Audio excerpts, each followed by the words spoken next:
On the edge of Imperial space, right on the border of the Sword World's Confederation, lies the starport Liberty. Strategically located in the Flamorian sector, our travelers make contact with Anders Kasari, Director of Operations for District 268. Through Director Casares, our travelers learn of an abandoned scout ship named the Perseverance. Its last known whereabouts, the Walston system, perhaps abandoned on the planet Walston itself. Walston is not yet a part of Imperial space. Why, Lawndale is correct. I don't know what you're talking about. The planet is yet a member of the Imperium. It is inhabited by approximately 3,000 residents, many of whom, Varga, are treated as second-class citizens, as they are ruled by a minority human elite. The travelers are given passage on the Autumn Goal. Captained by Michelle Corelli, this far trader often makes runs through this system. They establish a friendship with the crew, in particular, a member, a communications officer, known by the name Peter Schmidt.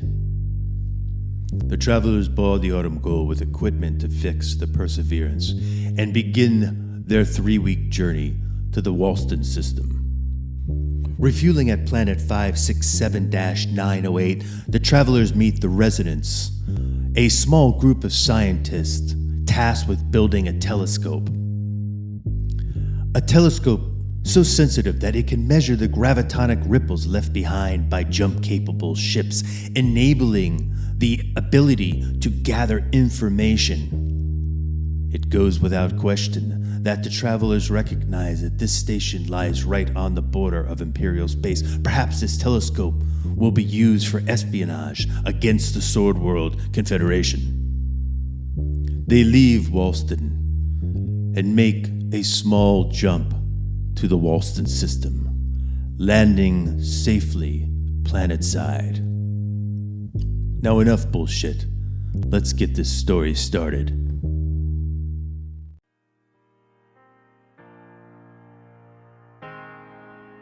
Last thing, where do y'all like to jerk off? Is there a specific corner? I did that job for 16 years before that cocksucker, I don't know his name yet.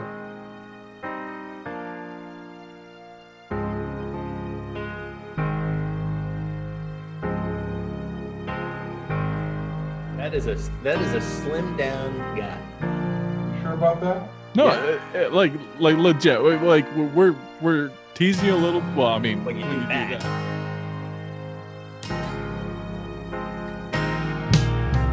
Hey there, how are ya? It's been a long time. It seems like we've come a long way. But my, how we learn so slow. And heroes, they come and they go,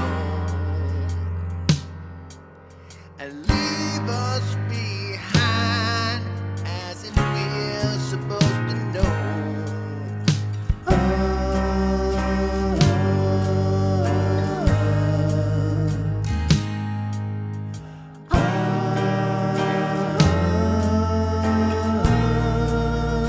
Why do we give up our hearts to the past?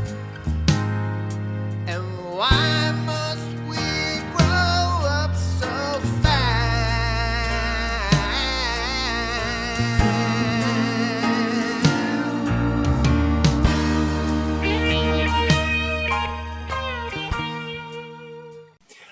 Let's see here. I am going to share something, and hopefully this will be correct.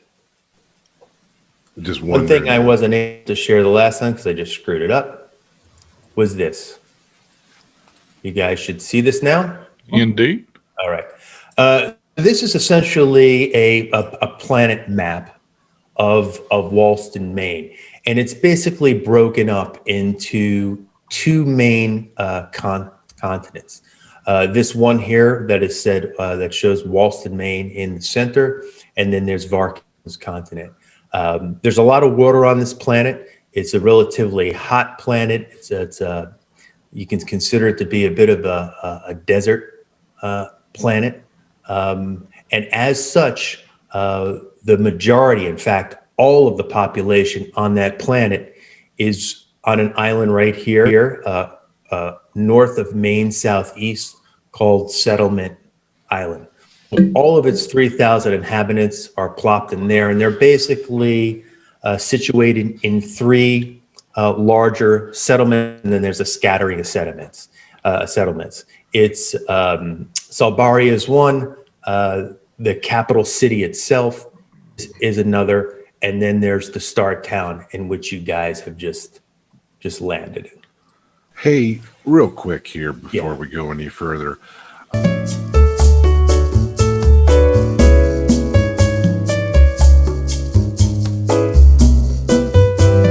Questions, comments, concerns before we continue? No. All right, fantastic. I've said my concern. So you guys, I'm going to share something else for you. It should be the map of the star town. And so the crew at the Autumn Goal informs you that the only reason they're there is to stop and drop the few of you off and basically fill back up. But since they had a relatively shorter jump, they still have fuel on board. So if they do buy unrefined fuel or they just fill up with water, they can refine along the way. You've done this yourself. As you guys are kind of getting your gear, the door opens, the ramp opens to let you out on the surface. I assume you have all of your belongings with you, as well as the crates. And you can wear your respirators if you want to. You are going planet side, you will experience the atmosphere. So just let me know if you have them on or not. Yeah, I got my environmental suit and my nasal plug breather. All right. I'm wearing my combi mask. Okay. So when I put it on, I wear my combi mask as well. Okay. So let me just add one thing here too. So there are no, in this game, you probably realize there are no perception checks. There are no spot hidden checks. Basically recon, which can be used in a number of different ways. So anytime you want to do something like that, by all means, just say you want to make a recon. Yeah, so I mean, what Rod, his initial thing that he want to do after getting off the ship is he's going to try to identify the authorities. That's usually what he does when he arrives in a new place. Yeah, we probably need to figure out what to do with our weapons. Yep. Well, as the door opens up and you begin to exit the Autumn Goal, what you notice here that it appears that most of the buildings are underground, with just sort of the top entry floor sticking up above ground. And even some that are half sunken in the ground, you can see might be accessible going down the ramps or steps. And it's a fairly large town, but it would be, it's in your experience, it probably would be no more than a village, but it's pretty intense. It's pretty complex in terms of the landing pads, and there's a couple of different covered berthing areas as well for larger ships. You can also see that some of the buildings are connected somehow through maybe tunnels or there's a system in which they're connected to each other. The planet side itself is completely drab and brown. It's very sparsely vegetated. The interesting thing though is when the door lands, these small little furry creatures, and they're all over the place. As the door lands, they all kind of like scatter and run a little bit. Show you what these guys look like. They're basically hamsters of some type. Space hamsters. And they just kind of scatter everywhere. And they go in their little holes and that type of thing. So the ship lands smoothly, the doors open. As you walk out, you're immediately met by two men in jumpsuits who are also wearing small breathers. One is human, and the other one is Varg. And they begin to offer help to you as you need it as you're unloading some of the things brought with you. And you can see in the distance that there's a couple of other folks dressed in jump suits that are helping to refuel the ship. Are there any logos or anything on their jumpsuits? Yeah, you can see that there's like basically a little Walston sort of like emblem with like a little squirrely something. Not really sure what that means, but they're all kind of wearing they're all starting wearing the same thing. Make a recon check. Let's make some rolls, please. Make a perception check. Is this something everyone would be able to do? Yeah. Oh, I need to turn that down. All right. Finra got a 7. Recon.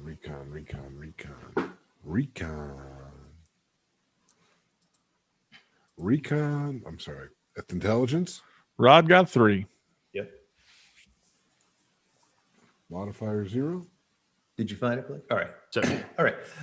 So both Finra and Defraul, as you kind of look around, there's a couple things that you notice. You know, the buildings around the area and the landing pad itself is relatively low tech, but you can see a rather large water tank and a relatively simple hydrogen processing station, which seems slightly out of place on a star town like this because it looks almost like, you know, from our perspective, like maybe a town in the Wild West or something. Very simple, like an Orc City or something like that. It's just stone buildings and nothing much else. But there's some technology here that kind of stands out a little bit more, which does suggest to you that this is probably a really active starport, despite the fact that it's somewhat simple. But the one thing that really stands out is you notice no other ships are currently there at the starport. And Not a one. Not a one. And although there's an area for roof berthing pits that might contain a vessel, a quick look and you notice that there are no vessels present in there. One of the gentlemen who's helping sort of unload the crates and talk to you, he comes up to you and he kind of yells at you over the sound of the ship and the noise, and he's like, "You got everything you need? You got everything you need off your ship?" Yeah, I mean, let me just check. I think we got it all. Did you get everything? Yeah, I'm sure. He's giving you the thumbs up because you can't quite hear what you're saying. We're A-okay. All right. Listen, you boys been here before? First time. All right, first thing you want to do, we're going to take your gear and we're going to go through that door over there. You go through that door over there and I will meet you inside. Oh, you are taking the gear? We don't have to carry it? So he's indicating two different doors.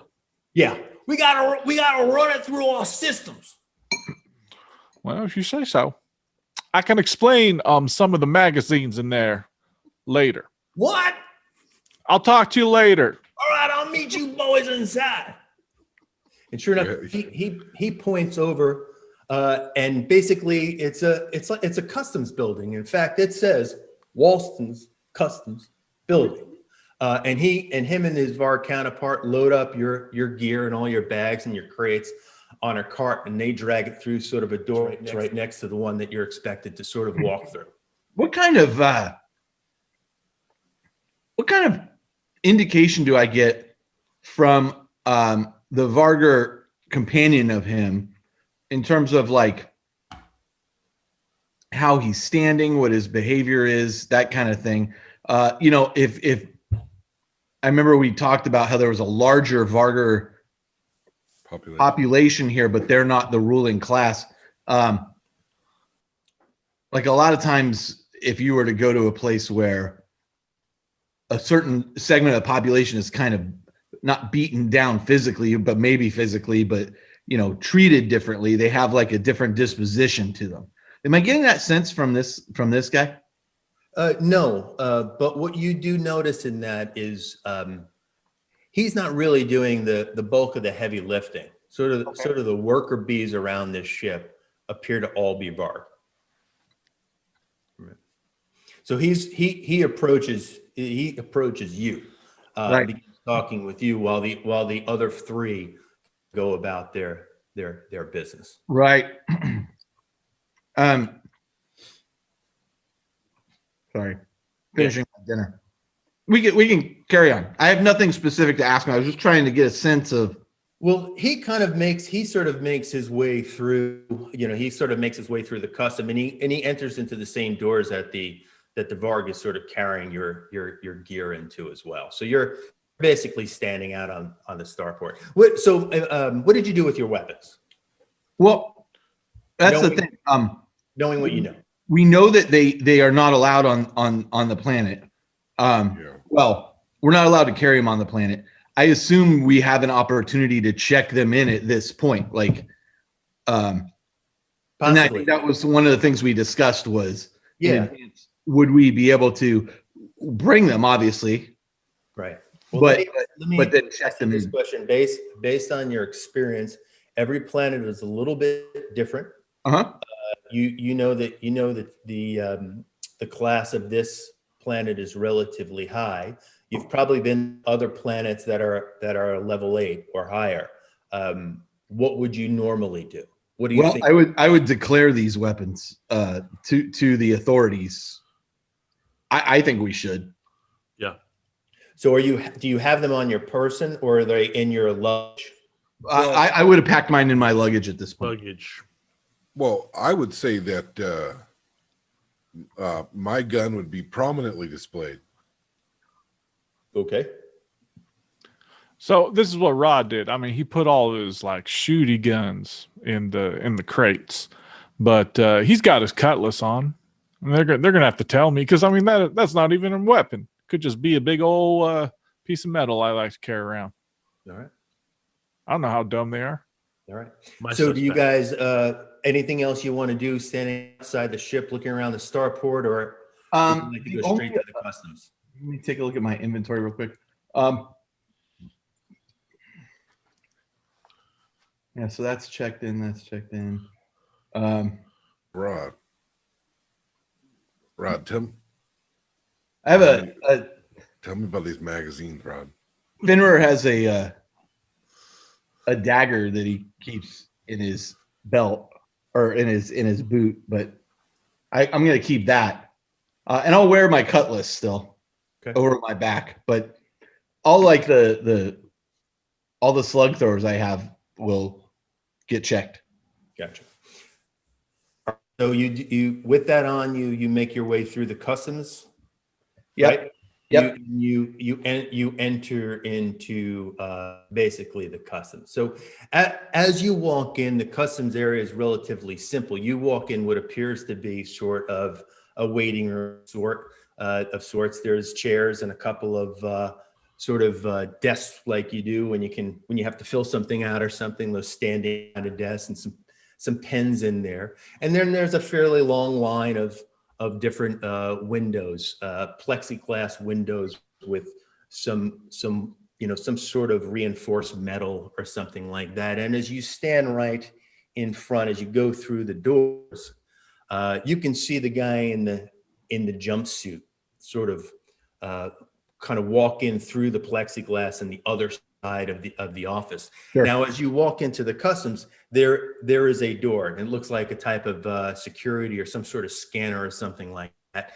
And the doors are closed. So you're kind of stuck. You're in the building, but you're not quite in the waiting room yet. You're watching this guy, and he kind of goes in the back, and he begins to take off his jumpsuit and change into some other uniform. It's slightly odd because you can see him, and he basically takes all of his clothes off, not wearing any underwear whatsoever, and he begins to put this other outfit on, and it's this incredibly brightly colored cloth shirt, almost free flowing, and then he wraps around his waist what it looks like to be an embroidered kilt, but again, it's brightly colored and it's multicolored. It's almost jarringly obnoxious in how colorful this outfit is, particularly how it compares to what the building looks like and what the environment looks like. He also takes a belt. He puts a belt around him, and it kind of got a little bit of a shaft that goes over his shoulders, and you can see that there's a small little dagger that he's got, maybe about 5 inches or so, that kind of goes across his front. It looks like somewhat ceremonial. And as you guys also walk in, you notice that there are two Varg that are dressed relatively simple, just gray clothes, but they are wearing flak jackets, and they are armed. They have pistols on their side. And when you guys walk in, they stand up, but no real sense of urgency. They just they kind of stand up, and one of them walks to the area where the scanner is, and another one kind of goes up on top of a catwalk, and you see him kind of like it looks like he put his hand on a joystick of sorts, and the Varg says, "You must check you," and he points to the two of you that are wearing the cutlass. He says, "No can enter here with those. Place here on table. No weapons inside. Nothing longer than 6 inches. Everything else must be checked." Well, Real stop. I got to know something before this moves away. So as this dude is stripping down butt naked to change, Here it comes. are other people like oh weird, like where No. were the Vargers, like no one just thought about just No one's thinking about anything, and these are the only 3 people in this entire place. well, that was Good to see hilarious. you. Much more funny than the joke I was about to do. Well, I wasn't trying to do a joke. I was trying to It's fine. find out whether that's Like- like a normal thing, like no one thought anything of it. Mondale is role playing, Rod. I'm not role playing. I'm asking a Try it question. sometime. Okay, so it didn't. No one seemed to care that a dude got stripped down naked. Did Nope. you care, Lawndale? Because I didn't care. You had a pretty good pecker on him. And as you It's a little weird. so again, the Varg suggests that you I'm wondering how long you're going to use this racist term Varg and start calling him Varger as is appropriate. the Varger suggests that he's like not getting impatient or anything, but he's standing on the other side. And he's got like a little bit of a tray for you to put these weapons on. All right. No I'd like problem. to take take out, them since off he and said put it on. nothing, Okay, this is muffling me too much. I'd like to take out my dagger, That's okay. not going to work long term. my little knife. Yeah. Rod is going to take his cutlass, put it on the chair. Yeah, then I will. he's going to drop his pants and lay his 8-inch long. No, I'm just kidding. But I kind of mimed it, and then I wink at him. The Varger seems to have no response to you whatsoever. He's either incredibly professional or has seen this one. too Rod many. points at it. You got it. You understood what So I you was guys- doing. I look at Rod and I'm like, in Vargar society, the smaller penis is the more dominant. The smaller, redder penis is more That's dominant. right. Wow. I will take off my holster. You have just shown yourself to be weak. I will take off my holster and put it on there too with my stub gun and my ammo. All right. So he takes this thing and he sort of puts it aside behind them, and he opens up this sort of scanner gate, the scanner doors, and he waves you through to walk through. Walk through. Okay, you guys walk through, and you were not trying to hide anything, which is good because as you walk through, you can see you're like almost in that Total Recall scene where the body kind of goes through. You can see sort of everything that's in there. So since you've seen Ferner walk through, if there's anything that you guys are sort of trying to get away with, you're going to get busted. I do have the dagger in my boot, but it's like 6 inches. I assumed it fell within the qualification. Well, Carl, he stops you Yeah, and he motions you. May I see your knife, please? of course. And I pull it out and hand it to him. He has almost like when you go fishing, like a little ruler that's on the Yeah. desk, and he holds the knife up to the ruler and he goes, "You can keep this," and he hands it back. Oh, thank you. TSA in the future, just the same as the TSA in Traveler. Who else is going through? I'm gonna go through. And you got nothing on you. You're clean. No, I'm not keister nothing. All right, Everything's Rod, Derfell. Yeah, Rod's going through. Okay, Derfell. I'm going through. All right, he shuts the boat. He shuts behind you. And sure enough, this guy gets to the window here, and he walks up. Hey, And Vern. then he goes, he's like, "Oh, boys, don't you are here. You get your weapons back when we go off planet. You want to store them here with us? That's fine. We're just gonna add a 10 credit per day storage fee to that. But you'll get everything. You get everything you need, and back to you. Everything will just be fine." Is there any kind of signage around or anything that says, I mean, there must be signage that says no weapons beyond this point or something like that. Is there any kind of signage that indicates there's a 10 credit per day storage thing? No, there's no signs. There's no anything. In fact, when you're looking around, is there any kind of sign? As this guy's talking to you, he realizes it looks like he looks around. He realizes he's forgotten something, and he goes into a drawer next to him. He pulls out a name tag.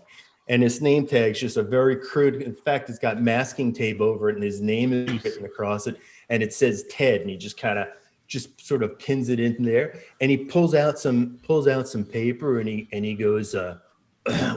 He holds his hands in the air like this, and he goes, "I want to welcome you to Walston, boys. Give me some IDs, please." I asked to see the paperwork that talks about the storage fee of our equipment at 10 credits a day. And our receipt for recovery. Yeah. Can we go ahead and see some of the paperwork on the storage of the weapons? Because Well, right. very important. Absolutely. I'll be right back. Just get your IDs ready for me, and I'll return with that. Is Ted the one that got naked? Yeah. Oh. And Ted goes through, and the back of his office is very sort of cluttered, very messy. But there are several remember, this is TL8 technology planet, so very similar to today's Earth. And there's just like desk and file cabinets, and he's rifling through a couple of desks and rifling through a couple of filing cabinets, and he pulls out a couple of pieces of paper, and he walks over, and he's like, this here you can list down what you got here and you want us to have stored in terms of your weapons, and we'll both sign this and make sure that everything is okay. But I'm going to need to see your IDs before we can continue. I pulled out my ID already. Oh, I definitely have an ID. I am Yeah. a legal, upstanding citizen of the universe. So he's Hold on. checking your ID, Ferner's checking your ID loans, and any writing information, like not typing, not going into a computer, although you see computers next to him, computers in the back, but he's physically writing information on a piece of paper. And he's also writing your information on some other paper as well. As even further in the back, you can see a Varg is throwing your equipment, well, not throwing, is placing your equipment through another type of a scanner, as it's kind of sort of going through and checking everything that else is in there. And of course, the other weapons that you have are also going to sort of pop up. So there might be, something you want to do with that eventually too. But this guy is just filling out, and he goes, "What's your purpose here on Walston?" You know what? I want to use my admin ability That's what I was hoping. to just take a look at this paperwork, because legal trouble in the past, had some bad paperwork. Now I'm a little extra careful when it comes to it. I rolled a 4, so it don't fucking matter. When you roll snake eyes, it don't matter. Looks good. It's an easy check. I say yes. So what you learn from this is that there seems to be an incredible amount of bureaucracy. I mean, it's a customs office, so you expect some bureaucracy to go through customs. But I think what you've learned is that there's a backwards nature to this. The way he's doing things. And as you're kind of checking things out, he asks you the question once again. He says, "Well, can you please state your purpose here on Walston?" I'm going to let you do the speaking. Well, Your friend. we're here to examine and possibly salvage a ship that was last seen here. And he's taking notes, and gets the ink out, bum, bum, bum, bum, bum, bum, and he starts stamping different stamps all over these pieces of paper. And he puts all the paper on 4 different clipboards, and he hands you the clipboards. He gives you a ball pen, and he goes, Could you fill out the remaining information for me, please?" I got this. To each of us, he hands one. Yeah. I start filling it out. I wanted to ask one of the guards in Varg. Is there usually Varger? I'm sorry. Is there any? Look, actually, you can say Varg. Yeah, thank you. I can't save art. You can say Varg. Only I can say Varger. Okay, cool. So I can say Varg. Thank you, You can say Varga. Varga. So I would Careful. like to. Study as she goes. Be very careful how you say it. I Keep just the want to. joke in line. Danger, Will Robinson. Danger. I just want to ask if there's actually a $10 fee, but I want to maybe try to avoid this guy answering. I want to talk directly to the. Yeah. And he answers you back above. Yeah, $10 to store weapons. Yeah. Okay. All right. Cool. Thank you. So you fill out when you're filling out this paperwork, you notice that you're basically filling out exactly what the information that this guy has filled out previously. So it's just duplication of what's happening. But You know, when I lived in Belgium, Doug, and this is exactly this point. Whenever, like, when I had to go register my car that I owned in Belgium, like in the U.S., you go in and you fill out the paper and they enter it in the computer, and there you go. Like, it's exactly what you just described. It's like everything's written. They have stamps that they stamp everything with. It's just like, and you're like, what are you doing? To look busy. Hey, I mean, There's look like look at their COVID rates, Carl, and say if it doesn't work. yeah, that's true. You know, so you can hand the clipboards back, but there is a paragraph there that states that basically says you're signing where what you're saying on this this paperwork is true, and that your purpose for being on Walton is true. Yeah, of course. All right. So Did I ever catch anybody who says, no, I actually, Yeah. everything I've said is a lie? yeah, so he he collects the paperwork, and the thinking you have is that God, everybody's got to go through this process. Everybody that lands at this starport has to deal with the same thing.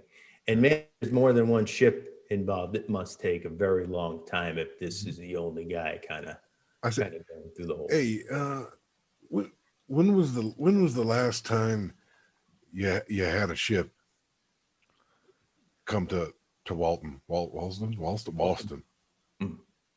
Well, we had one come in yesterday. Oh, okay. They're still checking in.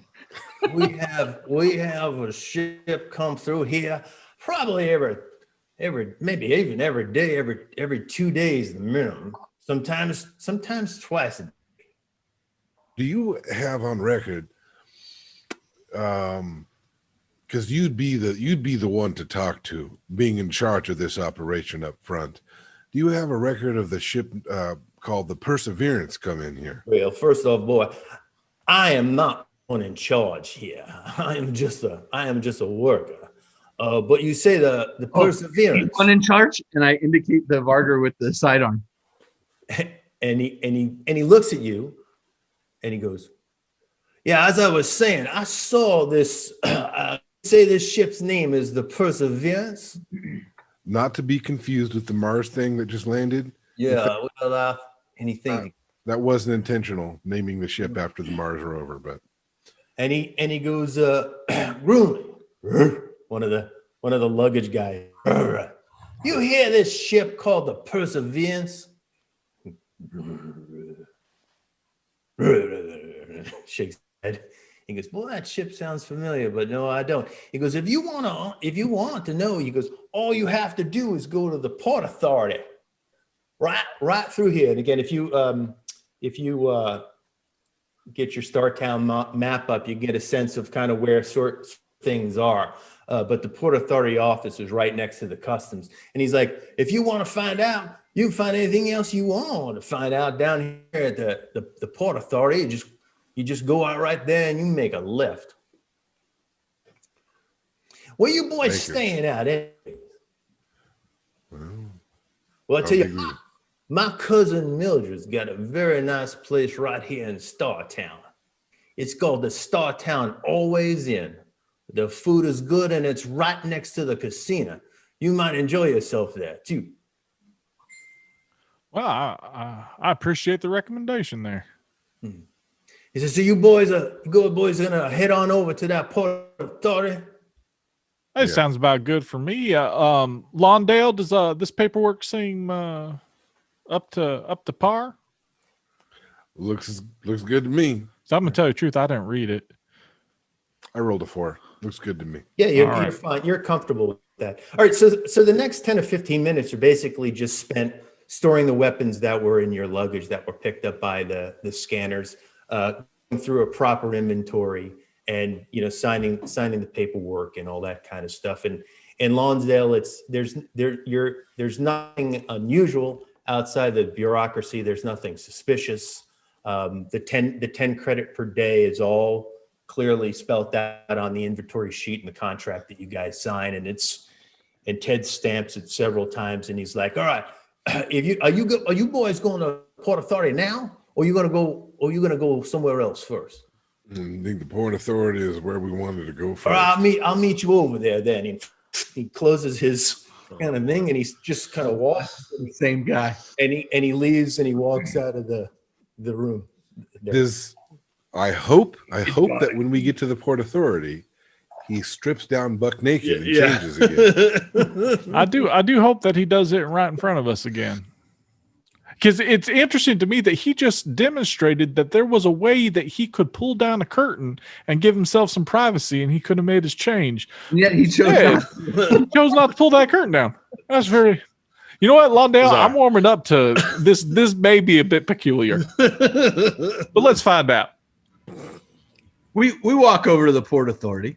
So as you walk out of customs, you're now within a tunnel. So you're within breathable air. You feel comfortable. You can take your respirators off if you choose to. I lower my respirator. the I wear it only around thing- my neck. The only thing that you notice is that within the tunnels, the artificial environment is incredibly humid and hot. It's like Florida on a really bad humid day.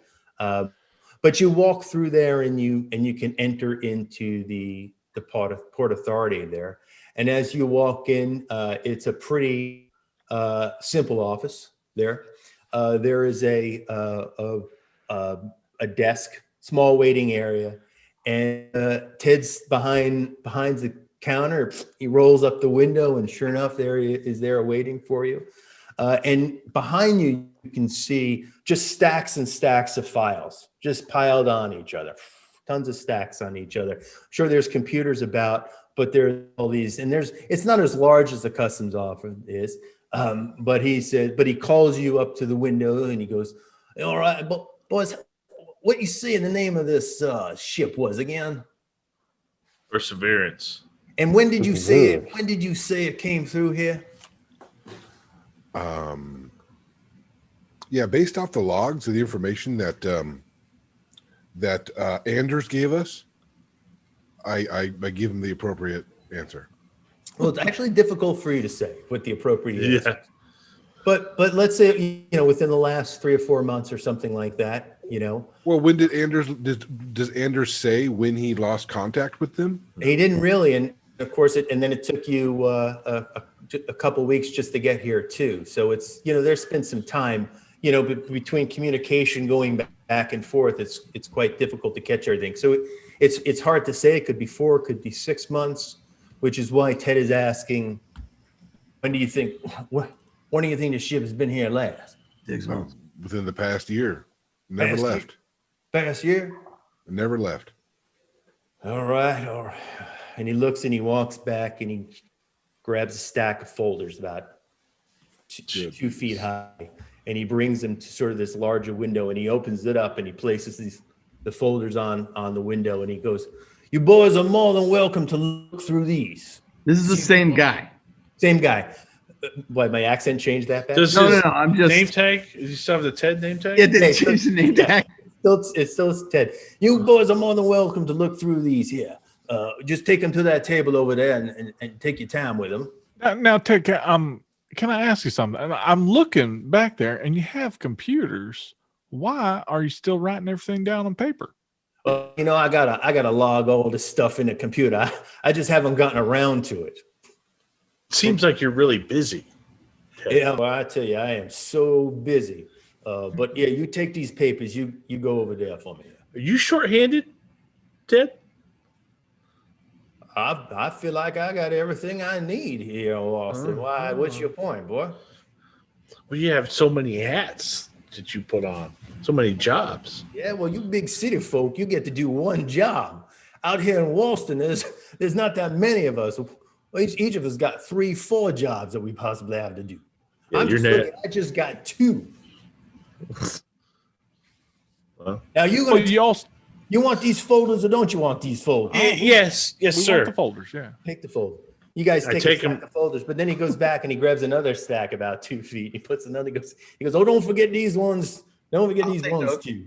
Grab those. He goes back and he gets you another 2. And you guys got about 6 feet worth of folders out there that you're sort of going through. So what I want to do, I'm going to grab just to start. I'm going to grab the first 2 folders. Yep. And are the dates on those in Yeah. consecutive order? Yeah. Okay, well that's a good start. Yep. Because if there wasn't, this is stupid, even more stupid.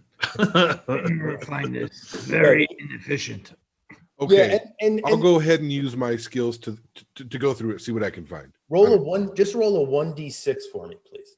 Can I get help? Everybody, or is it Everybody. just No, just Lawndale for now, because you're Okay. you're all assisting Lawndale. So there's no role in terms of God damn it. going through it. Just saw the Port Authority window image you put up. So you rolled a 4, Blake. Ernest? No, I rolled a 1. You told me to roll D6. Oh, I'm sorry. I rolled a 1. I see you rolled a 1. And Traveler Low's good. All right. Yeah, Traveler. So you spend about an hour. You spend about an hour going through these stacks, and it's relatively easy to go through the stacks because each folder basically has 2 things. It's basically 2 things, and they are in consecutive order. Almost all of it is just names of ship, what they came in for. If mostly all of them is just fuel receipts.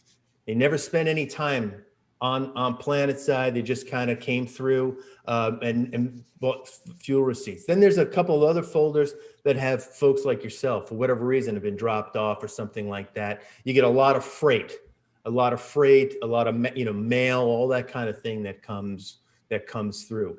And it takes about an hour until you see out of the corner of your eye the Varger that was talking to Grunley was his name, as he was talking to Ted. They're kind of having a conversation, and Grunley hands Ted a red folder. And Ted grabs this red folder, and he looks at you guys, and they're looking at you, and they're having a conversation with each other. Well, I wish I could cast that eavesdropping spell right now from Warhammer Fantasy. And then Ted walks out behind the counter and walks over to where you guys are standing, and he's got this red folder in his hand, and he goes, "You boys ain't gonna find your ship in those pile of folders, because they're in my red folder file. I got the red folder file right here." I don't think Ted know what color red is. and you speak, and he looks at Rod, and he goes, "Everything you want to know is in this red file folder." Well, all Let right. me Can we? ask you another question. Okay. What are you here on Walston for? You signed a paper that said you were here to retrieve a ship. That's correct. Right. Well, actually, we said we were here to examine and possibly salvage a ship. Okay. Well, let me ask you a question then. You know the boys that are in my red file folder? You have I little don't know. boys in that folder? I don't appreciate your sense of humor, son. Well, many You people do. want me to get a red file folder for you? No, I don't think I'm gonna that's guess not what I want. Red file folder is not good. So when are you talking about the crew of said ship is in that red file of yours? Say you're looking for a ship called the Perseverance. It says right here on this file tab, the Perseverance. Does it not? Yeah. It looks You like know to me. the crew in here? You know the crew? We do not know the crew. In fact, we have on certain terms that the crew should no longer be involved in this ship. In fact, they are illegally occupying this vessel, if that is the case. Well, I'm not surprised, I'll tell you that, because I remember these guys now. These guys were real jerks, loud mouth, offensive. They apparently did not like anything about Walston. Coming in here complaining about my mama's food, says her hotel's no good, hated the decor, made fun of our outfit, made fun of my kilt. I don't like that. Made a mess everywhere they went, raised hell in the casino. One of that ship too is one of the worst ships to come through here. Barely put together. Then all of a sudden they show up weeks later in their fancy air raft, say they want to leave our planet. And they just take off. I'm glad I don't want to see them again. And you boys like them boys, you're going to have a hard time here on Walter because we don't like disrespect here. You hear that, Rod? They don't like disrespect. Don't have to worry about that from us. Well, do you know what? That's something we have in common. Well, I'll tell you, and he holds his hands up like this, and he goes, I'm a Walston true and true, and I will take you at your word. But we will be watching you, boy, especially here in Sawtown. Now, here, I promise you a folder, and here it is. And he hands Lawndale the red folder. All right, hand me the folder. You ready? Hand me the folder. It turned purple. This red. I was mistaken. Right. Senator Dahl was mistaken. So Ted seems to calm down a little bit. There's no one else in this room but Ted and the Varga that was kind of in the back. And he goes back. He seems calm. And you have this this file folder in your possession. Okay, well, let's crack it open. Let's take a look. I bet you I could break him. So you look through this file folder, and what you find out is that this ship came to this port twice in the past year. And the last time was about 3.5 months. Most notable to you as you guys are looking through this folder is that the ship is still listed as in system, which would mean that it's somewhere in the sector.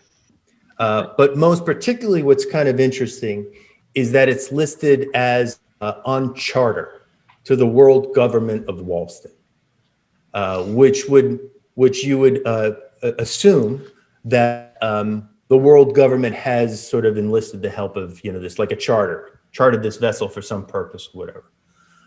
Then there's what's that? It doesn't say why in the folder. It does not.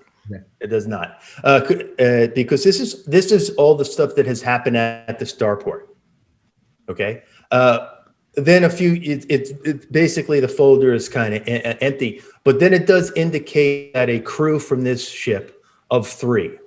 There are 3 people in this crew, by the names of Kevin Aduku, James Aduku, and Beckmere Hall.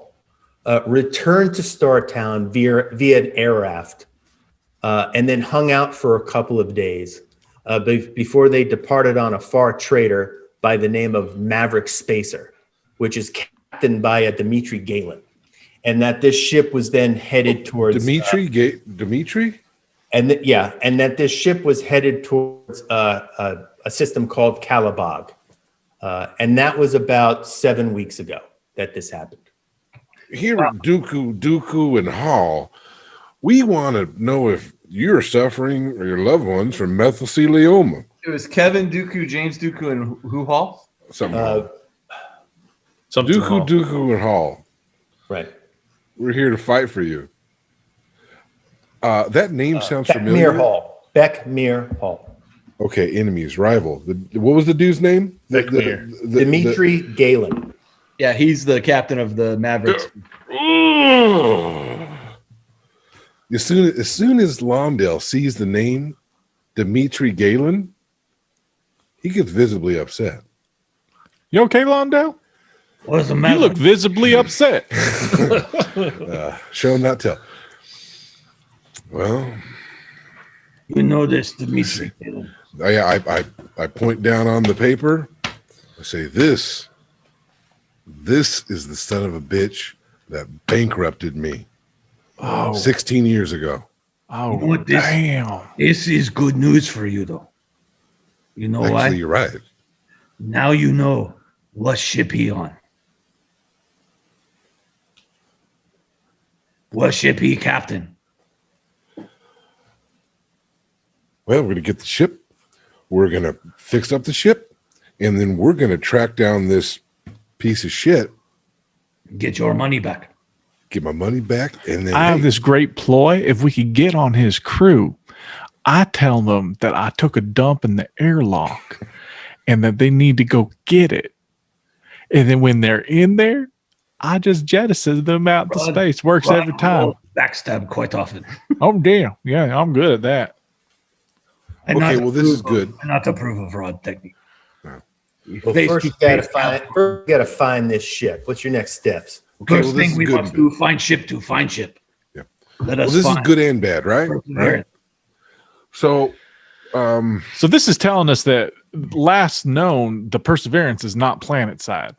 no, it is planet side. Yeah. It's in In system. system.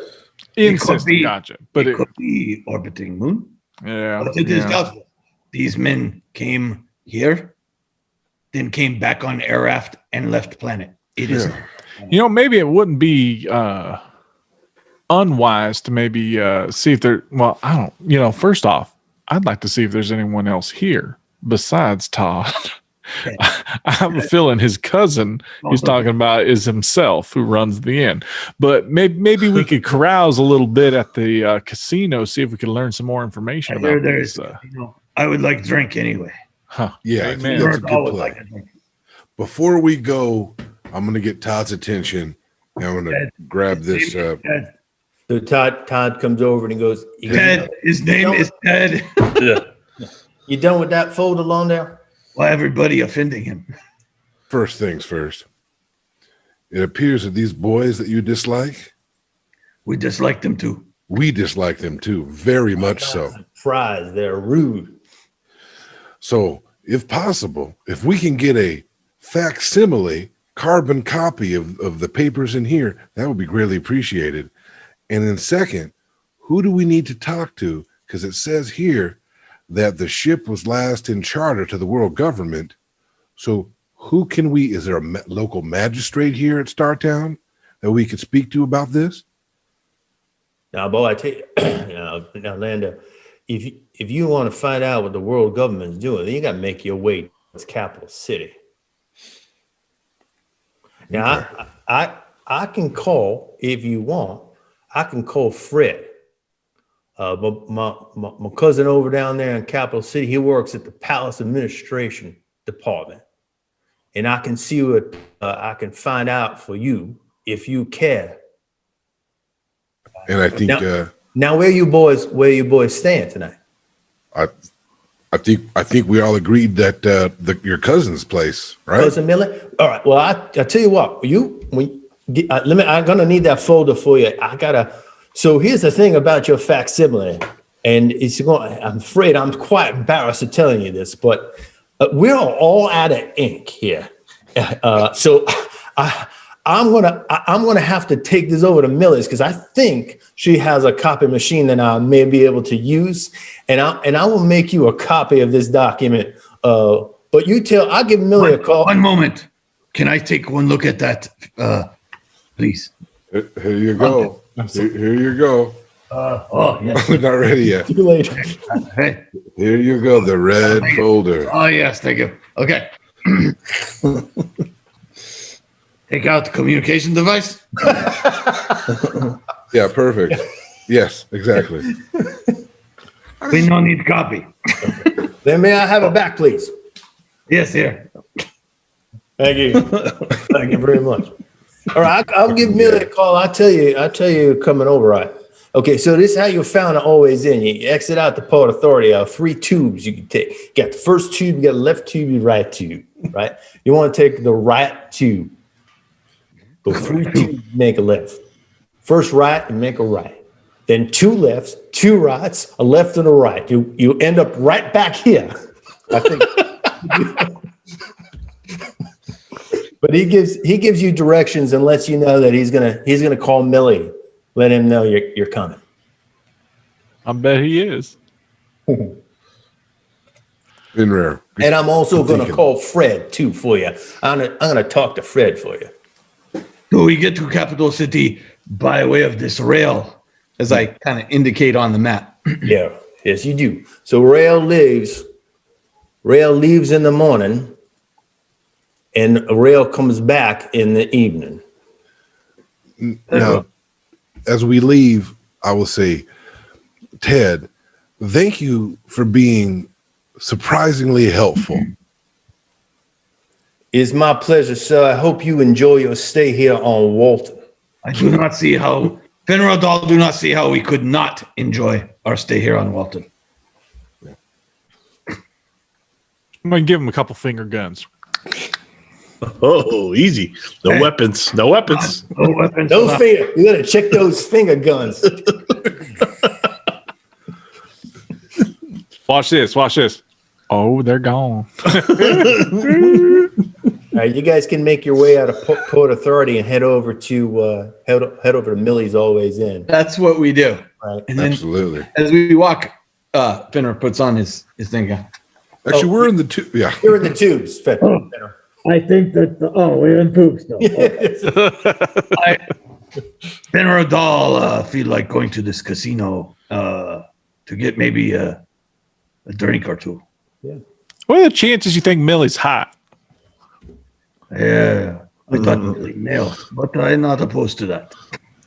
Well, you guys soon find that out because as you walk into the Always Inn, there's a woman standing behind the reception desk with the name tag Millie on it, and she looks like Ted with a wig, and No. she's like, "Oh, how are you doing? I heard you boys." And she's got everything ready for you. She's got 4 rooms, keys, the whole shebang, and So very reasonable rates, almost negligible. So does she strip down buck naked behind a plexiglass? No, but she's dressed very similar to Ted. In fact, as you walk through the tubes and you pass by a couple of local inhabitants, they're all kind of dressed the same way, very colorfully dressed, slightly loud, all with these sashes with these like little ceremonial knives around, with the exception of the Varger that you walk by. They're just very blandly dressed in grays and whites and black.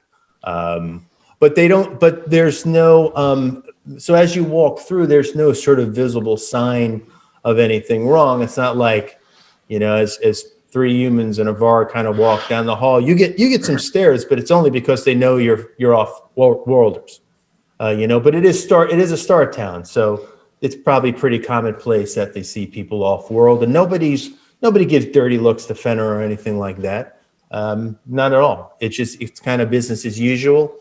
You check into the hotel and she gives you your rooms. And if you want, you can go to your rooms. I'm assuming you have all your gear, you store your gear, you take some showers or whatever. You come back out, you can grab some dinner. You can hit the casino if you'd like to that evening with maybe plans to take the morning train out to Capital City. I think that's our plan. Take morning train. Yeah, that sounds good to me. On the way out, I guess I'm going to let Millie know we're supposed to be getting a message from Ted, but we're going to be next door at the casino. Well, it's going to be real easy because Ted's at the bar right now. Oh, perfect. He's Perfect. Ted probably wearing bar hat. You guys walk into this casino and it's He probably the bartender. It's very sparsely decorated, but brightly decorated.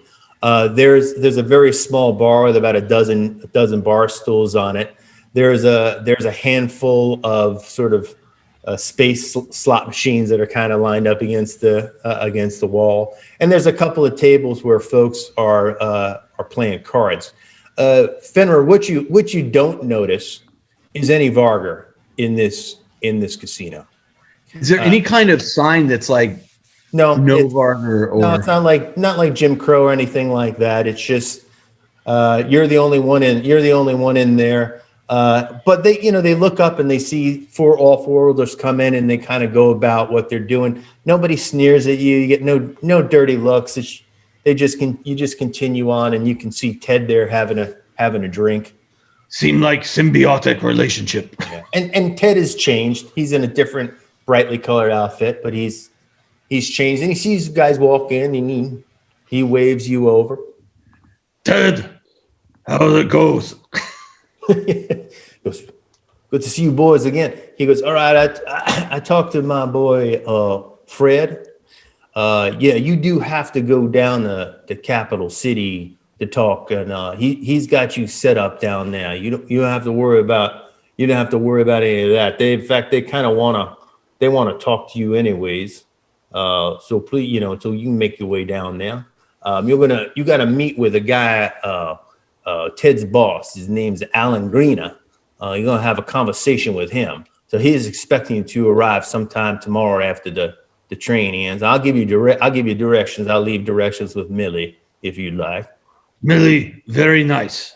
I'm glad you. Hotel, wonderful. Yeah, fine establishment. Well, thank you, Mr. Stevens. I appreciate your kind words. Ted, We will be sure to leave review. Yes, Lawndale. what are you drinking, Ted?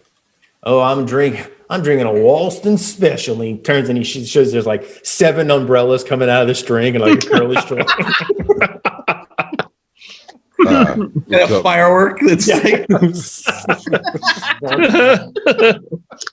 Let's order a round of those, and then one for our new friend Ted. And you do so, they all come again. You pay the credits there. It's nothing to worry about, but you get these drinks and you drink, and they're incredibly sweet, very sweet drink. But they are. Right. And you can hang out at the casino if you want. You want to carouse a little bit, or you just want to get a nice hit the rack and hit the rail tomorrow. It's up to I you. want to hit rack, hit rail. Okay. Rod's gonna carouse a little bit, maybe rub shoulders with some of the locals, try to find out anything about the Dooku brothers came through here. That's probably not a bad idea. Better than rack and rail. Anybody else staying up? You know what? I'm going to ask about, maybe I've talked to Ted. I don't know. But I want to talk to someone about the outfits, the tartans and all that kind of stuff. I want to learn a little bit more about that. Yeah, sure. All right. Fenrir Dahl tried to carouse as well, though there are no Vargar here to carouse with. He caroused with the local people. Yeah. Well, Fenrir, if you start to carouse and you chat a little bit with Ted, he goes, just down the tube a few ways, there's a nice bar there where a lot of your people hang out. If you want to go chat with them down there. I kind of like look that direction, and then I just take off running in that direction. Yeah. All right. I'll go that way as well. All right. Oh, I wait for Dorfel. Yeah, that's fair. All right. So, Rod, make your carouse check. I would love to see how that goes for me. And Lawndale, Wow. what you learn about the history of basically Walston is that it was basically very tribal at one point. It was warring tribes until there was one individual by the name of Walston that sort of brought all the tribes together. Like tribes of humans, tribes of Vargar. Tribes of Varg, as well as humans. So it was mostly tribes of Varg and the human settlers that existed. And there was a lot of warring that was going on amongst all of the groups until this guy Walston basically took over and sort of brought some sort of order among some things. And the reason why they wear now very sheer clothing and that they do not have any weapons is to sort of celebrate the fact that they can get over their differences. And he tells you, surprise, the greeting here at Walston is to hold your hands up to show that you're honest and you're not holding back any information or anything. And that's basically that's basically what you learn about the little dagger is just ceremonial. In fact, his dagger is not even a dagger. It's fake. It's just a sheath and a handle, and there's actually no dagger. Other people do carry a dagger, but it's purely ceremonial. And again, it's the thought that everybody started out with a weapon. They still have that weapon, but it's now used to sort of celebrate peace and understanding. All right, Rod, let's see what you rolled here. Well, I did pretty good. 13. Yeah, it's very good. My lucky number. So what did you want to, through this carousing, what were you hoping? So I kind of wanted to see if anyone remembered like what they did to piss off people so much when they were here. Yeah. So you don't get any, I mean, you get a lot of specifics, but they're not necessarily really that egregious. Mm-hmm. They didn't rob or steal or anything like that. They just were unbelievably condescending. They were loud, they were obnoxious, they were disrespectful. They made fun of a lot of people along the way. They felt that they were better than us. You get a lot of that. You get kind of a lot of that conversation. You do find out that they left a pretty sizable tab at the bar and at Millie's joint that they just basically disappeared from. Oh, well, that's terrible. Right. But they were just, a real crappy group of people, but they didn't necessarily commit any laws. If you want to ask what were they doing for the world government, you get no information in that regard. There's no one really knows. In fact, Ted's the only person that kind of knew, but he had no idea what the work was done. But his boy Fred can help you out in Capital City. He's sure about that. All right, and well, after getting my carouse off, Fenrir and Durf will go down to basically the bar where the Vargar are hanging out, and you walk in and there's tons of Vargar. And Durf, you're not the only human there, but you're one of maybe 2 or 3 that are sort of hanging out. And it's just a very simple bar, nothing too indulgent. I take this moment to say to Durfell, I want you to know how much I appreciate your friendship in joining me here. I give him a thumbs up. Fenrir Doss says, let's go have a good time. Yeah. Look at the tits on that one. All 8 of them. All 8 of them. Each one more beautiful than the one before. I don't know if I'd start on the top or the bottom or go diagonal up or diagonal back down. I have my own style. Fenrir Dahl is going to carouse a bit, trying to get a sense of the relationship of the Vargar to the ruling caste of the planet. Make a carouse check. We'll give you a boon because Durfell is there as well.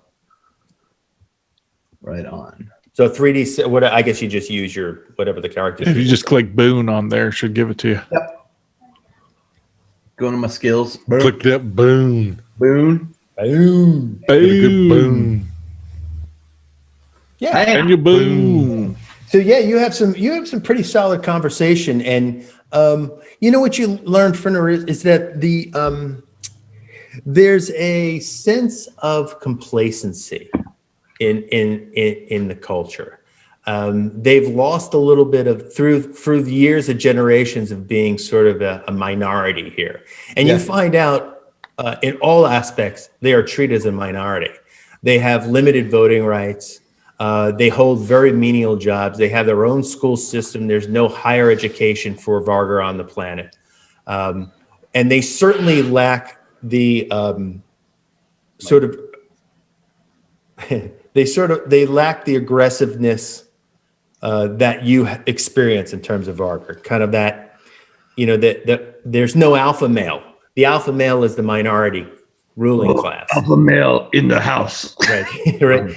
And but you don't pick up any sort of animosity toward. Yeah, or distant. They're not. They just kind. It is what it is. Yeah. And they're not treated. They're not treated poorly. They're not called names. They're not beaten. They're not held to different standards from a legal perspective outside of the few things that I've mentioned. Careful, your Homo sapien privilege is showing. Essentially, yeah. So nothing there, but they are definitely second-class citizens. Yeah. Both culturally, but also from a legal perspective. Okay. Darfel, you just wait until the karaoke begins. It's something you will only experience. Yeah, and sure enough, I'm excited. some guy they start playing a song and Werewolf of London. Like a wolf. He did that very well. so. And you can call it a night and go back to the rooms and get enough sleep to wake up to jump on the train the next morning, unless there's something else you'd like to sort of figure out in Star Town. I'm going to go to sleep. Okay. Well, is there anything else that you'd like to discover in Star Town? No, I think You'd like to do. No. Rod checks out. Okay. So you guys check out and you get, you jump on the one and only train to the capital city the next morning. And it's a rail line. It's not like a grav train or anything like that. It's a very simple rail line, although the engine of the train is automatic. And as Ted mentioned, there's one train out that goes to capital city and it arrives back in the evening, and that's the only train. How long is the train line expected to run? It's just it's about maybe 3.5 hours, so not that long. And when the train pulls up, it's free. You don't have to buy a ticket or anything like that. You just hop on, and you guys are the only people on the train. There are essentially four cars. There are 2 passenger cars and 2 storage cars, 2 freight cars. And today there's nothing else happening but you guys. So you jump on these carts and away you go. Wow. Away we go. And I lost my Your invisibility cloak. my ran out. invisibility has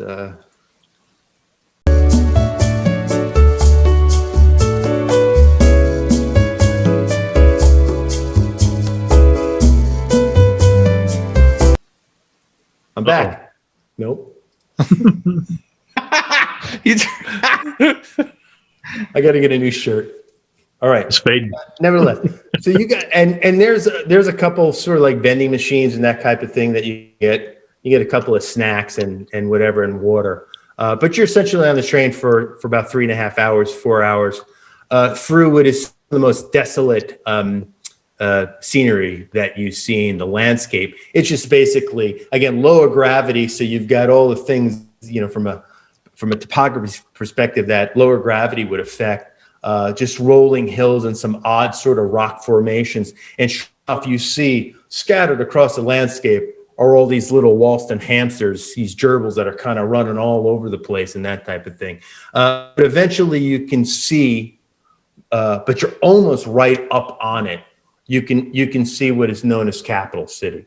And the thing that's on the horizon that strikes out the most is a building that's sort of in the center that is built above ground, and it's white, whether it's marble or whatever it is. It's just very opulent, and it's probably you assume that's kind of the Capitol building there. Looking for Fred. Yeah. We know where to meet Fred. We got instructions. I'm going to show this. You guys can see that? There is Capital City. Yeah. Ooh, it's near the ocean. Yeah, well, it's all of one. I should have pointed out, each one of these cities are on the shoreline, Very good. close to the water. Where do the other rail lines go? Yep. So good question. So let's just say as you're at the station, Yeah. one heads to Salaby, another one heads to and there, the one that's coming from the south. Boom. And you come right into the rail station, and it is above ground, but it is enclosed above ground, so the atmosphere is breathable. You don't have to worry about your respirators. You kind of move your way through the town, and you've got a few minutes to exit off the train. You can grab a cart for your belongings and just sort of push your way through the tunnels that is the capital city of Walston. And we must go to Palace. Is that Yeah, where- but it's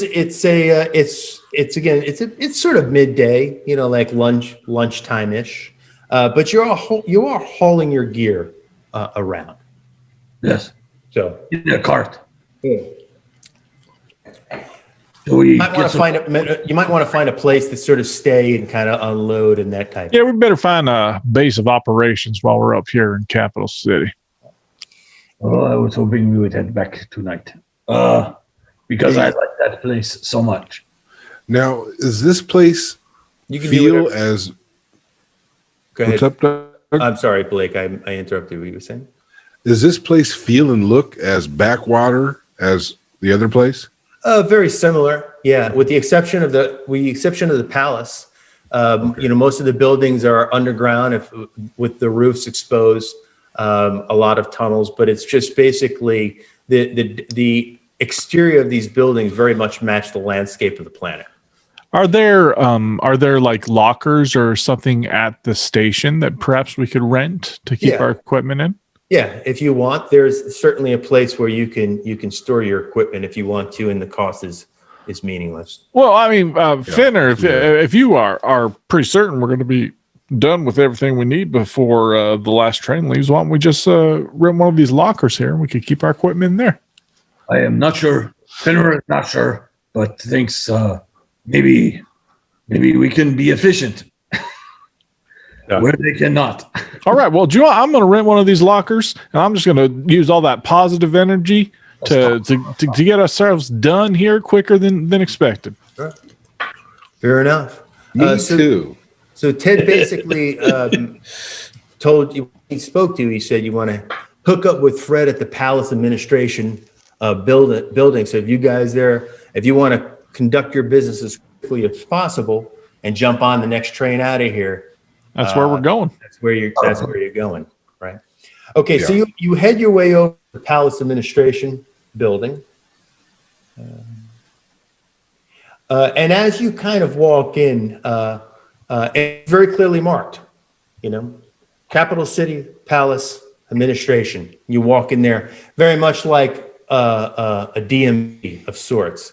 The building's a bit of a mess. It's a little dirty. Again, very DMV-ish. There are a number of windows that sort of line up, and there's a relatively large waiting room area, which there's a group of about maybe 30 or 40 folk that are just sitting and waiting. Almost all of them are Vargar. And even though they have multiple windows, there's only one window open and staffed by a Vargar representative. And you can see there's a number, there's a number system. People tell the number, ding, it goes up, and they kind of work their way through. And as you walk in, you can see this sort of thing, and it just there's no real sort of indication to what each one of the windows about, except way on the far corner, you see a window that says Off-Worlders Affairs. Well, And there's a guy sitting way at the end, all by himself, with no one in front of him. Right? We go there. Yeah. how much you want to bet that's our man right there? Yeah, you guys walk over, and you see the name tag, and it's Fred, and there's a striking similarity to Ted, and you guys walked up and he immediately knows who he goes. You're the boys that Ted was telling me about. Fred, pleasure to meet you. Pleasure to meet you as well. You hold on tight. I'm gonna tell Deputy Green and you boys are here. Oh yeah, that's right. The deputy wanted to talk to us. And so, and so he goes off into a corner. Sort of, there's a door to your right on your side of the waiting area, and this guy steps out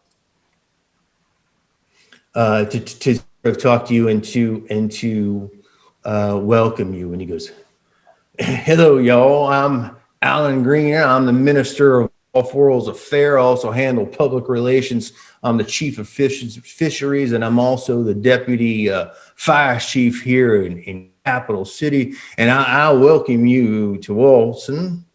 And if you boys want, you can come to my office." That'd be a pleasure. Thank you. And he takes you behind the door, and it's a very simple office. As you walk in, there's a receptionist there, a Varga receptionist there. And then he kind of passes her and he walks through and he goes, "Now, Margaret, get these folks some coffee, tea. You guys need anything to eat or anything like that?" No, coffee would be just fine for me. "All right, just some coffee then, Margaret." You walk in the office. Again, very simple office. There's a table there, and he goes, "You boys sit down here." Is Margaret an attractive pup? Yeah. She's an attractive bitch is what she is. In Barger, I say, "Well, hello." And she goes, "Hello." Hello. I mean, hello. Space Varger. My name is Margaret. Oh, and I'm so horribly turned off. No, You're busy then.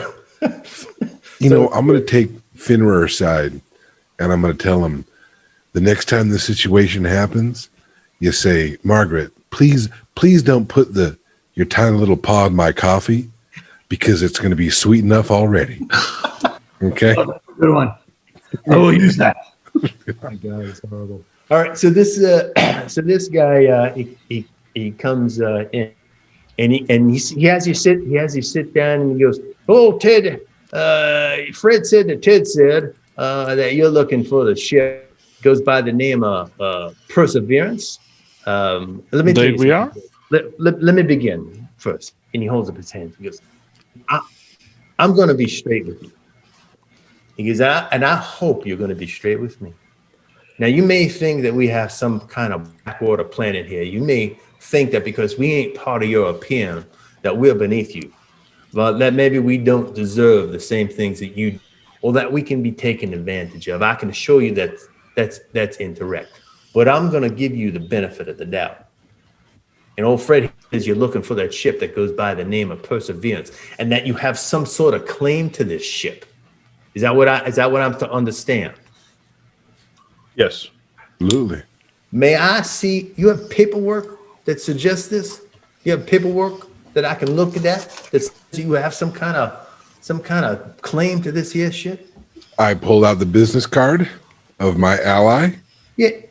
And you also have sort of a writ of authorization and all that kind of stuff. You have enough information if you choose to share it, right? So he looks at this thing and he's kind of going through it and he goes, "Well, I gotta be honest, I ain't never seen anything like this before. So let's just say that it's true then. It doesn't even have 12 stamps on it. Let's just say that it's true. All right. So I tell you what's going on then here. Okay, this ship, I know where this ship is.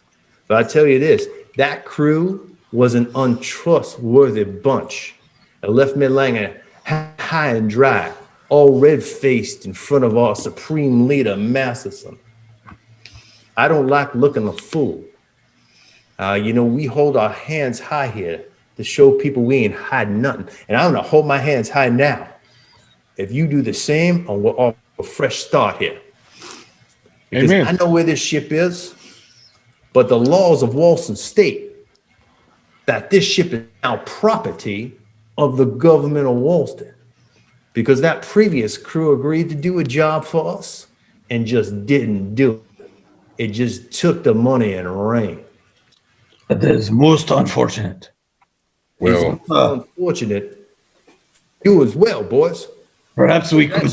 That ship is mine now. It belongs to the supreme leader. Well, let me say that those boys on that ship, the captain they work for, a real scumbag, a So real they don't- slimy. Blake, just so you can say what you're going to say. I just want to make sure there's no confusion. They don't work for that captain. Yeah, we No. know. Pick them up and take them off. So Yeah. But I'm connecting them to, yeah. yeah, The man they work for, a real piece of work. So I expect that kind of behavior from these boys. well, I'm sorry to hear that. But then you know that here on Walston we have an expression that says that's not a me problem. Well, let me put my hands up a little bit longer when I think about what I'm Well, supposed to here, say. this is what I'm seeing in this situation here. I'm sorry, I'm terrible with names here. You were Governor Holstead. What was your name there, sir? That would be Green, Deputy Chief. Deputy Green. Man, you must be working here real hard, long time to earn a title like deputy. That sounds real important. Well, so as you see by these documents that my friend just presented you, that our business is beyond official and quite triplicated in various registries across the galaxy. It has been bifurcated and stippled and placed upon many holds. So what I'm seeing is we have here a clash of bureaucracies. Well, I tell you what, I don't reckon anything has been bifurcated. I don't even know what bifurcation or stipulation. The only thing I know is masturbation, but nothing. But I don't know. And right now, I have one law, one authority that I answer to, boy, and that's the supreme leader masses. Absolutely. But I tell you what, I'm not above making I'm not below or above making a deal with y'all. If you just do what those boys said they're gonna do. I believe that under our mutual masturbation connection, that we can certainly come to some sort of agreement. That was where I was getting with all this thing. Is to jerk off of you. But listen, Deputy. If we do this job that them old Dooku brothers were supposed to do for you, then that should fulfill your bureaucracy and allow us to take the ship into our bureaucracy, and we'll go and sign the big old papers up in the sky. Well, I tell you what, now I like the way you're talking. I knew you were a reasonable man, sir. Despite your company, I knew I could trust you. And I tell you what, I will even make it worth your while, because I know you'll sound like a businessman and I'm a businessman too. And I want you to do this job for me right. I whispered to Durfell, I go, what company are you referring to despite the company? Yeah. Two things I will say to I don't you. think you mean me. He goes, I will give you your ship back. And if you complete this job for me, I might be able to give you 3,000 credits out of my appreciation for that. Well, hot damn, that sounds like a mighty fine deal. But in agreement, before we agree, I need you to say yes before I tell you anything else. Because I could tell you where the ship is. You can go off and get it, and you can walk out on me. Can you tell us what the job is? You don't have to tell us what the ship is. But if I tell you what this job is, maybe you say yes, and then you go off and you don't do it because you don't like it. So I need you to agree with me right now that you will finish this job, and that ship is yours, and I will even pay you for your time. Well, can we know what the job is before you tell us where the ship is? That seemed like reasonable expectation. I'll tell you what. I could tell you that if the job is we have to murder 500 people, Then Then I'm if they afraid we okay with can't me. take. Oh, I'm sorry. I'm sorry. No, you were going a different direction. I'm sorry. I stepped on that. Boy, if I tell you you're going to murder 500 people, that's 20% of our entire population here on this planet. And we wouldn't take that job, not for any ship. Well, So it is important what kind of job this is. Punch Rod. My companion Durfell says. All right. Well, then you know what, boys? I'm actually happy to hear that, because that does mean that you operate with some sort of moral standing, as we do here in Walt. So I'll tell you what this job was, and it very simple was. It's just a survey job. I just asked these boys to do a little survey for us. See, we have a volcano here on Settlement Island, what we call Mount Salisbury. Is a beautiful place. I tell you what, many of the Volga here think that this mountain is holy, but I don't agree with that. It's been extinct for as long as we can remember. Most recently, it rumbled a bit, has caused some occasional tremors, and the Vog here are getting all upset about that. They're getting all uppity. And no, and we gotta mine our people here too. So about a year ago, I had geologists come through here, and he concluded that it was 99% certain that this was nothing, that these tremors were nothing. Called it a twitch. Said I never trust a geologist. said there was no danger. I didn't either. I want a more detailed survey. And I learned that the survey equipment on board a vessel like the Perseverance could do just that. So I hired the crew to fly up there. Yeah, I'm not sure what happened. They left that ship up there on that mountain. They took off with their money. And that's where your ship is. And I don't have my survey data. And I can't go to the supreme leader and tell him what's going on with that mountain. So it's a simple job here. I just need your help surveying the mountain. And with that, I just want to take a break and kind of go over this. I'm going to share this with the group just so we don't have to dig through the rule books. So just to do a quick sensor overview. You've got all these sensors available to you on your ship, on a ship like the Scout. You've got your visual, you got your thermal, you got radar, you got LiDAR, you've got your NAS, which is life forms, and you've got the sensometers. So you guys know, you would know that it's doable, that you can basically go and do a survey and basically create a 3D model of this volcano and its possible activity. Who's got computers? Who's got the highest score on computers? Well, let's see here. Computer. I might have it. I might have picked it up. I have computers at 0. I might. No. Computers at 0. Yeah, we got computers all 0. Computers at 0? Wait, I have didn't computers at 0, yeah, with no modifier for my intellect. I got a -4. All right. Wait, So those of you who have an sorry. understanding of computers, real quick? I swear somebody picked up electronics. I did. I took electronics. I got electronic 0.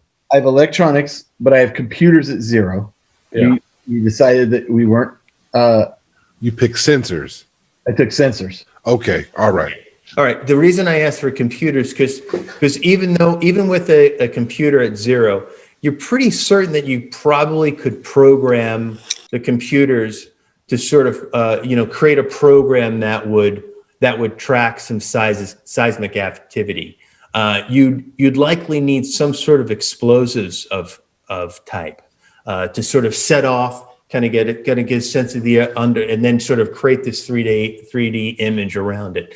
That most of the 6 Scout ships probably have explosives on board. They certainly have probes that you can send off. You probably could reconfigure those to use those as well. But you don't know that the status in which the ship was left. But this would be a computers check, not a sensors check. Because you would be writing software package. You'd be programming software to do that. But you're confident that you know how to do it. Just may take it may take you a little bit, but you have knowledge enough that you can attempt it. So it's doable. So what he's talking about is 100% true. If you wanted to, you could figure out a way to do this.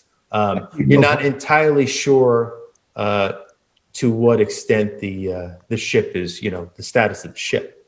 But that's why we got these crates of parts, That's right. you know? That's right. Sheriff, Sheriff, Deputy, You promoted him. I believe you have yourself a deal. I'm glad to hear that. I'll get Margaret to draw up some paperwork. We'll get some signatures on that, and you boys can be on your way. And we can tell you how to get to where you need to go. And sure enough, over coffee, Margaret signs some paper. Bring some paperwork in. Lawndale, you take a look at it. It seems all up to speed. A couple of stamps, a couple of signatures, a couple of waves in the air. And sure enough, he lets you, Greener will let you know that there is a town that the rail goes. It's the name of this town is called Solari. It's right near the mountain. You got to figure out, you're going to have to get up to this volcano. If the ship is on top of this mountain, you're going to have to figure out a way to get up. But your starting point would be the town of Solari. And does the rail go to Solari? It does. Yeah, it does. Well, Let there we go. me give you a little. Would it be possible to rent some type of ATV in Solari? Do you know? Well, I tell you, you'd have to figure that out yourself. I'm sure you can make a deal with the locals. I mean, it's not Are such vehicles in that location? Oh, I would imagine they're all, boy. I'm sure there's some trucks or some ATVs or something that you can use, but it's not like we got a big tourist business here down on the planet. No. You can rent something here. But he basically kind of shows you this map that's kind of on his wall, and you can see that the train runs into Salbari. And he points out that it's right here that you can see there's a lake, and then there's the mountain itself. Couple of small settlements outside of Salbari, but that's really the main settlement there. Well, is there any more trains that are going to be leaving today? Well, the way it works here in Capital City is all the trains arrive midday, and then they all depart back to their respective places in that afternoon. Well, that's excellent news. So you can jump on a plane. So you can jump on a train later this afternoon. You'd be in Silvari by 10 o'clock at night latest. Well, boys, I don't personally have any more questions. Do any of you all have any more questions for the fine deputy here? I have no questions. I have no questions. Well, the deal has been struck, deputy, and I look forward to getting that sensor data to you right away. Well, I appreciate that. What I really want to know is whether or not we have to be concerned about this volcano erupting at any point in time. Amen. That's your job. Find it out quickly. I'm sure it's nothing. Adios. All right, let's get stuff from our locker and get ready. I don't need to do anything else in the city. You know what's bothering me? What's bothering me is all five of us can't put our hands up at the same time. There's always one person that misses it. So can we all get just For once, Rod, the ref. There we go. thank you, jeez. Well, I really lost hard. my Zoom screen disappeared, and I can't seem to find it. But I do not know. Well, let's hope it's still there.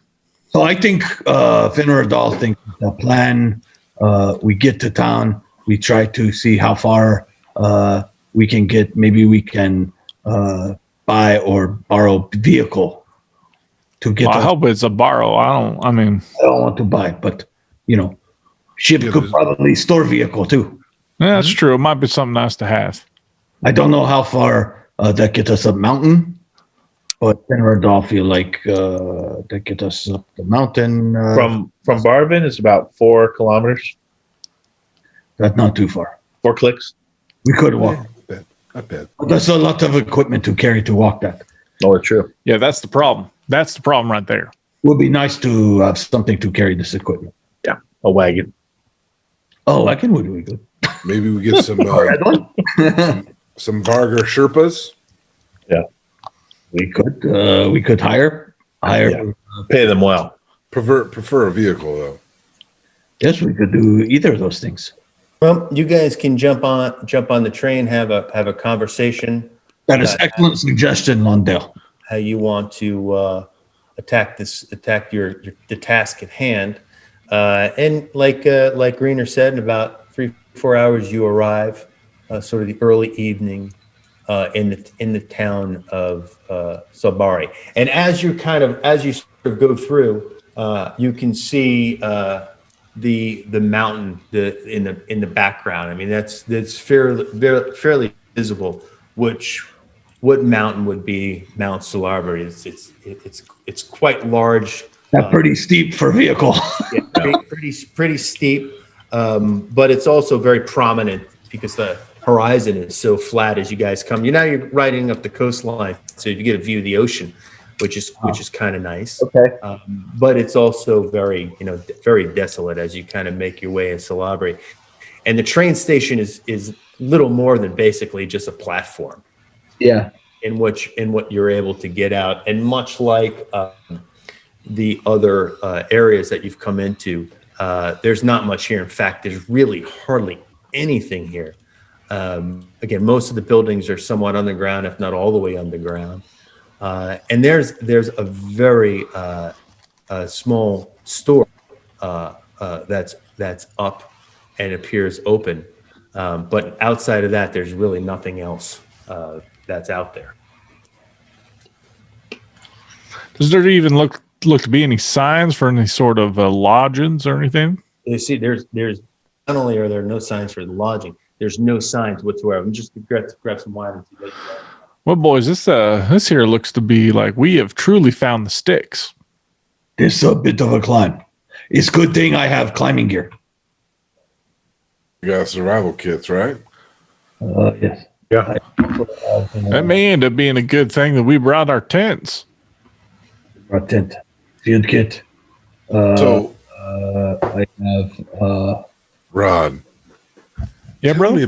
Tell me about these magazines that you had in storage.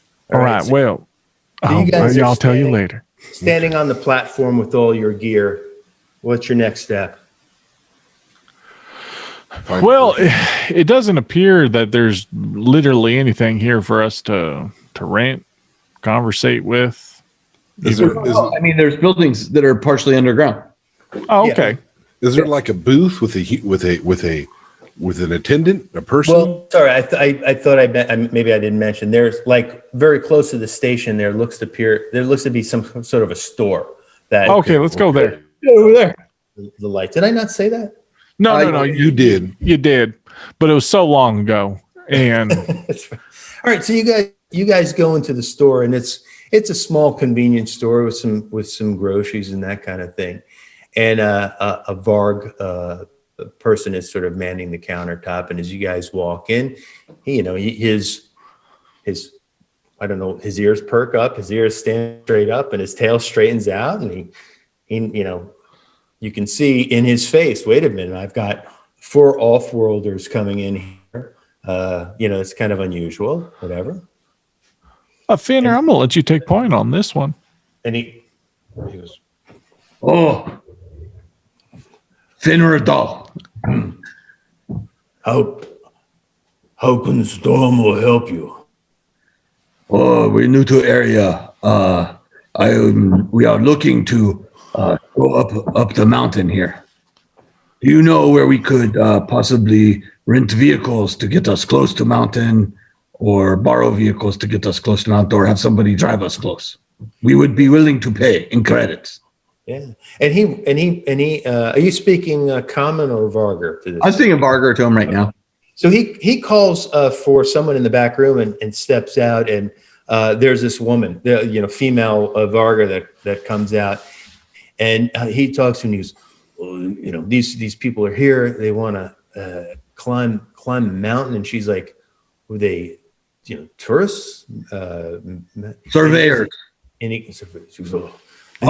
Surveyors. They want to ride up mountain. She goes, He goes, "Oh, no, I know nothing." He goes, "No, we, I have car. I have truck. I can drive you to base, but cannot drive up." No, it's too steep. That's ridiculous. Oh, no. But if you could take us to base of mountain, You do not understand. Mountain, no, man, I'm Japanese. I know. You do not understand. Oh, you make the rain bracket. Mountain is holy place. Nova go to mountain. Can I speak in Varg? Speak up. I am not Varg. May I go up the mountain?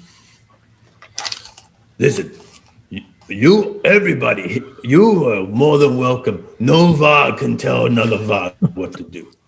But no Vag and Salbari will go to mountain. But I can drive you to base of mountain. What are you here to survey? The mountain itself. We want to get a map of the mountain. Yes. You can get map of mountain. But yes. We We're speaking Vargar at the moment, so you don't know what we're saying. Yeah, you don't know. it's taking too long. Oh, Vargar is a very complex language that involves moving of ears, wagging of tails. But sniffing. Rod's gonna look around the store. Is there any boxes that say like explosives on it? Yeah, very clearly. TNT, Anyway, dynamite. I tell the group that this wonderful Vargar would be willing to take us to the bottom of the mountain. No Vargars will go up the mountain, as it is a holy place. Oh, do you think he's gonna be mad at us going up there? Do you get that feeling? Oh, okay. Oh, Jesus, just fucking hit the microphone. Jesus. I'm interested in why this mountain is so important to the Vargar here. Can you tell me some stories about it? Mountain bring life to Vaga. Mountain create Vaga. And through eruption, spread Vaga all over Settlement Island. I looked to Looks over at Rod, like, so that his face is out of view of this guy, and Finner like rolls his eyes. Alongside, you also notice how every time you guys do this, Yeah. it appears to be a bit of an afterthought for Stormu. He kind of, he doesn't seem to be as enthusiastic about this sort of gesture as I don't think there's any harm in it. no harm in it. But you notice that when you do it, then he does it. He's not Maybe not a cultural practice that happens this far outside of the capital city, well, I'm going to stop doing it. or with the Varg. I kind of dig it. Yeah, he said, "You want to go to mountain now?" Yeah, please. Yeah. Not just yet. We are looking also to buy supplies. What supply you look to buy? We look for potentially climbing equipment. A cart of some sort? Nah, a cart probably won't help going up. So just roll down. Well, there's anti-gravity capability, but this planet may not have that kind of thing. So Yeah, this is like no climbing equipment and Ropes? ropes. Yes, Okay, ropes would be a good start. ropes. food, maybe a little bit yeah. of food. Okay, I ask him We've about got shelters. We've got. What else do you think we need? how long, let's say if one was inclined, if we were to climb from the base to the top of the mountain, how long would that take, you think? I mean, can we get an estimate of that looking at it on our own? This guy has never climbed the mountain. He won't even go on it. Oh, this is true. Right. This is true. But maybe he knows people have gone up and came back down. Not a marker. No. Good question. Let's learn the game a little bit. Let's see what we would have. Oh, this is the wrong book. No, it is the right book. You got the map right here because I'm all just this stuff. curious to see what what sort of skill check we would use for that, because some of these skills are kind of interesting. So maybe a recon check.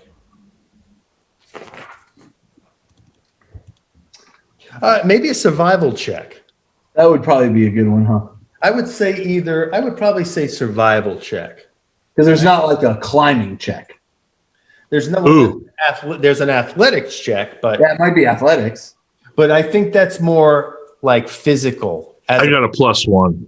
You're looking at more, I think we're looking at more of an education or intellect based check. So I'm going to say it's going to be survival. So What about navigation?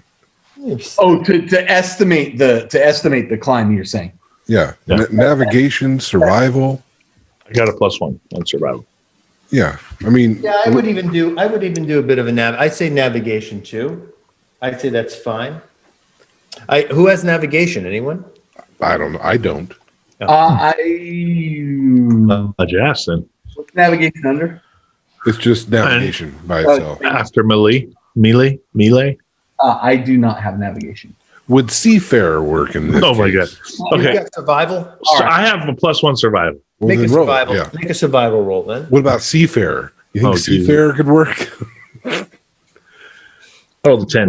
Rod has. Yeah. That's pretty good. Yeah. That's Really? very good. So you know without really knowing exactly, you're saying this could be, you know, if you're at sea level, which you probably are at this point, this is probably like 1,500 to 2,000 meters.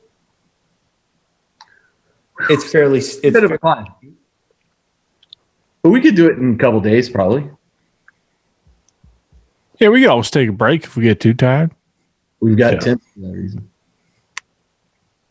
Okay. Well, I guess the question is, I'll ask the shop owner: is there a place to like rent, like a place to sleep? Like you guys got a hotel here? Hotel, no place to sleep. And then his wife speaks up in Varga to him, and you guys hear her say, she's like, well, we certainly can afford them accommodations here if they're willing to just sleep in our spare room here. I'll pay. What day is it at this point? It's in the evening. It's Yeah, it's later, got to be you know, evening. I don't know if we want to head up the mountain at this time of night. 7 or 8 o'clock at night at this point. But yeah, he's like, so he says, oh, my wife says, you know, you can stay in small room. This is very polite of you. We must insist on paying you for the privilege of staying in your home. Arigato gozaimasu. What does he sell in this shop?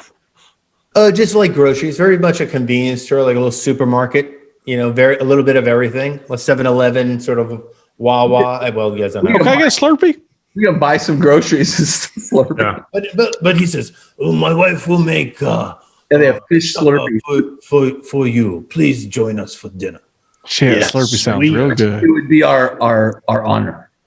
So he shows you where you're going to sleep, and he helps you carry your gear into this sort of spare room. You know, he brings you a couple of like futons and that kind of stuff. He has a room that has like straw mats on the floor, and he rolls out a couple of futons and serves you some tea with some rice crackers. And you guys can set up shop, and also, you know, you feel fairly comfortable that anything that you don't want to drag up this mountain, you can leave behind. And then you can, you know, he tells you that his wife has made some food. If you want to join us for dinner, you guys can join him for dinner. You're served essentially a bowl of Alpo. Fenrir, this is delicious. It tastes, you know, it's smelly. It's rancid. Pungent odors. It's served to you dry, and then she pours some water on it. She stirs it up. Better. Some weird gravy. The rest of you kind of work your way through it, but you have a nice evening of conversation, and you can certainly ask this couple any questions you want. They seem to be very, very friendly. Some mint milk bones after dinner. A nice bowl of water. Ask them a little bit about the town and how long they've lived out here. trying to get an indication of like what resources we could find available in the town. Like we already determined we could get some rope. Right. Yeah. So someone tells you that there's that this town is basically is here because of the fishing that goes on here, and it gives you a sense to the way the fishing works. Towards the end, towards the shore, there are a number of different fishing farms that are out there, and almost the entire town works on that fishing farm to bring in food. The fish town. For the capital, and it gives you a sense that it tells you sort of how the fishing goes about. What they do out there is they farm these fish and they set off these explosives that bring the fish then up to the surface. They scoop them out with various nets, and then they begin to process them. He also lets you know that there's the steward who runs the shop, and a few of the workers are much like your friends here. They're human, they're human. So you guys caught all that? They have explosives here if we need them. Well, if he's speaking in English in common or Varga. So. But I don't think we necessarily need to approach that yet. Like, No, not yet. if we find that there's nothing on the ship we could drive the ship over here and then say, Go to the fishing, czar, whoever that is. I want to ask him about, it looks like there's a couple settlements around. One, I want to ask him about like Barvin and Thurton and Hople. Like there's other settlements around. Yep. So is he going to be driving us to one of these settlements, or? No. So he explains to you. So if you're looking at the Mount Salbari map, Yeah. he will tell you that basically the settlements of Thurton and Hople are no longer inhabited. oh wow, They still exist. That the map that you have here is quite old, and that everybody is in Salbari. He says there's the town of Barvintown is a small town, predominantly all fishing, but somewhat self-sustainable. The rail doesn't run down there any longer. It used to, but as Salbari became more and more important, and as its black dot became bigger and bigger and bigger, the rail basically just stopped running, and now it's just dilapidated. There's no rail service down there. The rails are all deteriorated and unusable this time. But there's some folks down there. There's probably about several families that are maybe 100, 120 Varg that live outside. what's interesting is the road goes right to Barvin. It goes right by Mount Sarvani, because he can just drop us off right on the side of the road there. Yeah, but again, he explains that this map is quite old, so he's basically going to drop you at the point where the road hits the mountain itself. That's what he's going to agree to. All right, I guess. Yeah. He really can't tell you much of anything around, in terms of the tree. Did he see the ship approach the mountain? What's that? Did he see a ship approach the mountain a few weeks ago? He did not. Has he heard anything about anybody hearing about a ship approaching the mountain? He has not. Okay. Probably would have been kind of loud. Out of game, I'm just bringing to attention the time.